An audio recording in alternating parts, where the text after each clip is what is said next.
السلام علیکم۔ 18 ذی الحجہ کے دن ایک عظیم شخصیت، ایک عظیم رہنما، ایک عظیم خلیفہ کی شہادت ہوئی، جس کا نام حضرت عثمان رضی اللہ تعالی عنہ ہے۔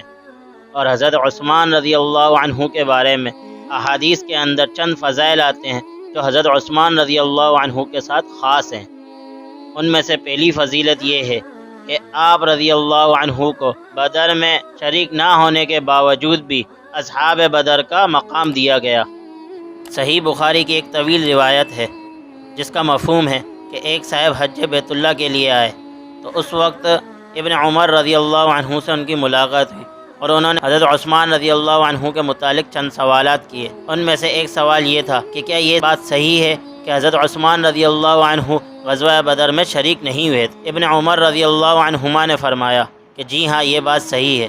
تو وہ صاحب خوشی کے مارے جانے لگے تو اس وقت ابن عمر رضی اللہ عنہ نے تفصیل بتائی اور اس سوال کے جواب یہ بتایا کہ اس وقت آپ صلی اللہ علیہ وسلم کی بیٹی حضرت رقیہ رضی اللہ تعالی عنہا بیمار تھی اور آپ صلی اللہ علیہ وسلم نے حکم دیا کہ آپ غزوہ بدر میں شریک نہ ہوں اور آپ کو بھی اتنا ہی اجر و ثواب ملے گا جتنا غزوہ بدر میں شریک حضرات کو ملے گا۔ اور غزوہ بدر میں شریک ہونے والے حضرات کے فضیلت کے بارے میں آتا ہے کہ وہ سارے کے سارے جنتی ہیں، اللہ تعالیٰ نے ان کے تمام گناہوں کو معاف کر دیا۔ دوسری فضیلت یہ ہے کہ آپ رضی اللہ تعالی عنہ نے بیر روما اور دیگر مواقع پر اہل اسلام کی سب سے زیادہ مالی معاونت کی۔ سنن نسائی کی ایک روایت ہے جس کا مفہوم ہے کہ جب لوگوں نے حضرت عثمان رضی اللہ عنہ کے گھر کا محاصرہ کر لیا تو حضرت عثمان رضی اللہ تعالی عنہ نے مکان کے اوپر سے نیچے کی طرف جھانکتے ہوئے لوگوں سے کہا کہ میں اللہ کا واسطہ دے کر اس شخص سے پوچھتا ہوں جو بیعت رضوان کے موقع پر رسول اللہ کے پاس موجود تھا اور رسول اکرم صلی اللہ علیہ وسلم نے فرمایا تھا یہ اللہ کا ہاتھ ہے اور یہ عثمان کا۔ بہت سے لوگوں نے اس کی تصدیق کی۔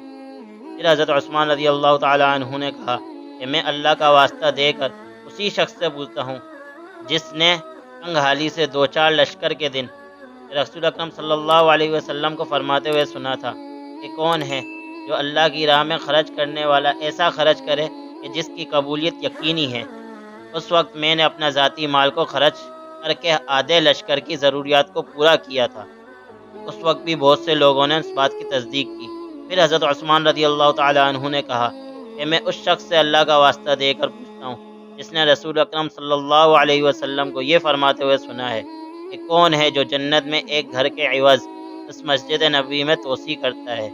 میں نے اپنے پیسوں سے خرید کر مسجد کو کشادہ کر دیا تو لوگوں نے اس بات کی بھی تصدیق کی۔ پھر حضرت عثمان رضی اللہ تعالی عنہ نے کہا کہ میں اللہ کو گواہ بنا کر اس شخص سے پوچھتا ہوں جو بیر روما کی فروختگی کے وقت بھی موجود تھا۔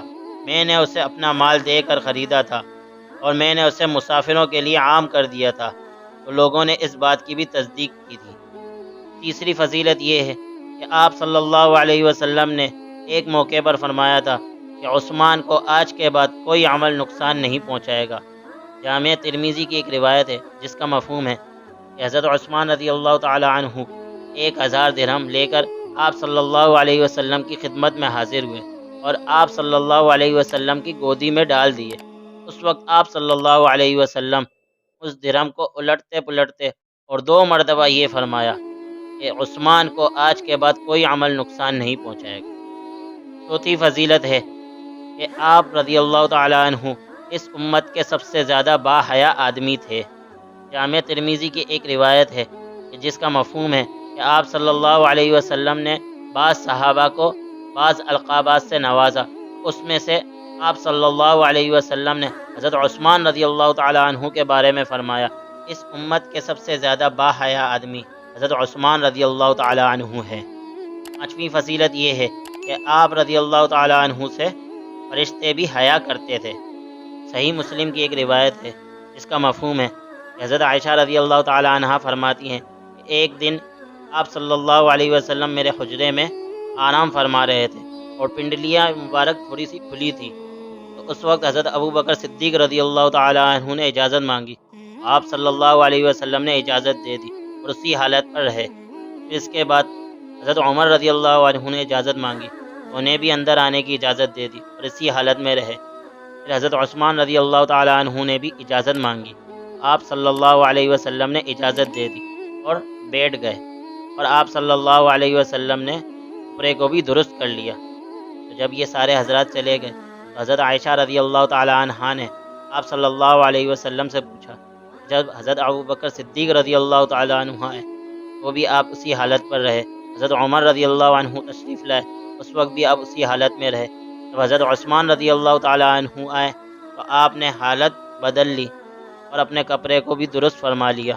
تو اس وقت آپ صلی اللہ علیہ وسلم نے فرمایا کہ میں اس شخص سے کیوں حیا نہ کروں جس سے فرشتے بھی حیا کرتے ہیں۔ چھٹی فضیلت یہ ہے کہ حضرت لوط علیہ السلام کے بعد حضرت عثمان رضی اللہ تعالیٰ عنہ دوسرے شخص ہیں جنہوں نے اللہ کی راہ میں اہلیہ سمیت ہجرت کی۔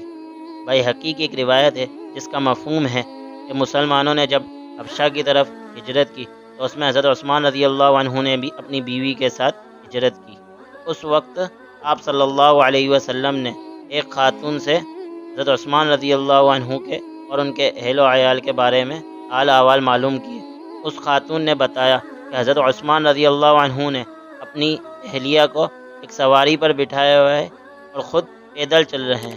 اس وقت آپ صلی اللہ علیہ وسلم نے حضرت عثمان رضی اللہ تعالی عنہ کو دعائیں دی۔ اس وقت آپ صلی اللہ علیہ وسلم نے فرمایا کہ حضرت عثمان رضی اللہ تعالی عنہ حضرت لوط علیہ السلام کے بعد پہلے وہ شخص ہیں جس نے اپنے اہل و عیال کے ساتھ ہجرت کی۔ ساتویں فضیلت یہ ہے کہ آپ رضی اللہ تعالی عنہ کے آزمائش سے دوچار ہونے کی پیشگوئی آپ صلی اللہ علیہ وسلم نے کر دی تھی۔ صحیح بخاری کی ایک روایت ہے جس کا مفہوم ہے، ایک صحابی فرماتے ہیں کہ آپ صلی اللہ علیہ وسلم ایک باغ میں داخل ہوئے اور مجھے حکم دیا کہ آپ اس باغ کے قریب نگرانی کریں۔ بس ایک شخص آئے، وہ حضرت ابوبکر صدیق رضی اللہ تعالیٰ عنہ تھے۔ انہوں نے اجازت چاہی، آپ صلی اللہ علیہ وسلم نے انہیں آنے کی اجازت دے دی اور کہا کہ اسے خوشخبری سنا دو جنت کی۔ پھر اس کے بعد ایک اور شخص آیا، اس نے بھی اجازت مانگی تو آپ صلی اللہ علیہ وسلم نے فرمایا کہ اسے بھی اجازت دے دو اور اسے بھی خوشخبری سنا دو جنت کی، اور وہ حضرت عمر رضی اللہ تعالیٰ عنہ تھے۔ پھر اس کے بعد ایک اور شخص آیا، اس نے بھی اجازت مانگی تو آپ صلی اللہ علیہ وسلم کچھ دیر خاموش رہے، پھر اس صحابی سے فرمایا کہ جاؤ انہیں بھی اجازت دے دو اور انہیں بھی جنت کی خوشخبری سنا دو، اور یہ بھی بتا دو کہ آپ پر ایک آزمائش آنے والی ہے، اور وہ جو شخص تھے وہ حضرت عثمان بن عفان رضی اللہ تعالیٰ عنہ تھے۔ آٹھویں فضیلت یہ ہے کہ آپ رضی اللہ عنہ کے حق پر قائم خلیفہ ہونے کی پیش گوئی بھی آپ صلی اللہ علیہ وسلم نے کر دی تھی۔